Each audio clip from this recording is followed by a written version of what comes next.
Mapagpalang araw mga kasawlo, kumusta po kayo? Kumusta po ang lahat? Post muna po pala tayo. Pero wala tayong paninda today. As you can see po na mga kasawlo, ang dami nating tupiing damit. Siguro mga 3 weeks po na tupiin natin yan. Hindi ko na po nakukuhang makapagtupi ng damit. Meron naman tayong tagalaba, yun nga po si asawa. For today's video po, ayan, ipapakita ko po muna sa inyo na magtutupi tayo kahit ngayon lang, no? Opo, 3 weeks po yung tupiin natin na yan. Ulit-ulit. Kasi po, habang nakasalang po yung wash ni asawa, ayan po, gumagawa na po ako ng mga ibang gawahing bahay. Pero hindi ko pa po yan nalagay sa nandun pa yun sa sala. Tayo po dito nagvo-voice over. Bali kaninang umaga pa po pala yan. At habang may nakasalang po asawa, ay may ginagawa naman po tayong mga ibang gawahin. Nung meron na po palang matapos na may naluglog na si asawa, may nabanlawan na siya, ayan. Ang ginawa ko po, abang siya nandun, nagsasalang, ako po yung taga-sampay. Ang dami po nating nilabhang kumot at saka kurtina. 3 weeks po ata to. Usually, 1 linggo, 2 linggo lang po tayo naglalaban ng ganito. Pero ito po, tumagal siya kasi ang tagal po ng umuulan dito sa Pampanga. Bale, ayan po, sinikit-sikit ko na yung ibang mga kumot po kasi tuyo naman na po yan. Pero hindi ko pa siya sinaka para matuyo pa siya ng husto. Nakipagsablay lang po ako kay Ating Grace para agad pong matuyo ang mga nilabhan na kumot ni asawa.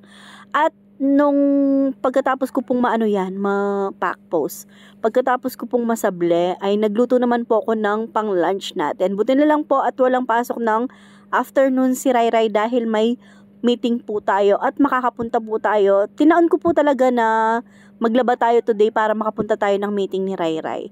Then po, yung lunch natin is Alfredo pasta po na wala po siyang bulog. Bale, yung bulog lang po niya is mushroom. Bale, wala po talaga siyang sahog. Plain lang po talaga siya. Tapos meron akong samyang hot sauce po. Nilagay ko po yun para may kick siya ng konti. Madami po pala tayong tirang sibuyas kahapon sa pa-order natin na shawarma. Madami po yung nahiwa ko. Yung ginawa ko po, niref ko po siya kahapon po pagkatapos nating magtinda. Tapos ngayon po, sabi ko kay asawa kung gusto niya, ipagluto ko na lang siya or ipagprito ko na lang po siya ng itlog na may sibuyas. Dapat po pala merong green bell pepper yan, may tira din tayo. Nakalimutan ko po pala na tapon ni Rayray yung mga bell pepper. Kaya ayan po, yung nilagay ko na lang po is itlog na may sibuyas. Share ko lang po. Paborito ko po yan nung anak ako, kahit tuyo lang at saka ganyan yung ulam. Tsaka, amoy na amoy mo yan, no? Pag ganyan yung ulam natin, pag hapon na po or pag gabi na, sa mga kapitbahay natin. At fast forward po, na pagkaluto po ng itlog natin, ay kumain na po kami ni Rayray. Nauna na po kami ni Rayray. At meron po pala tayong tirang pizza kahapon or kagabi na binili ni Bap. Panininit ko lang po pala yung tirang pizza natin.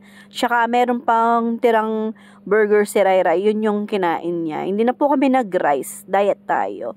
Hoy, walang magda-diet, B.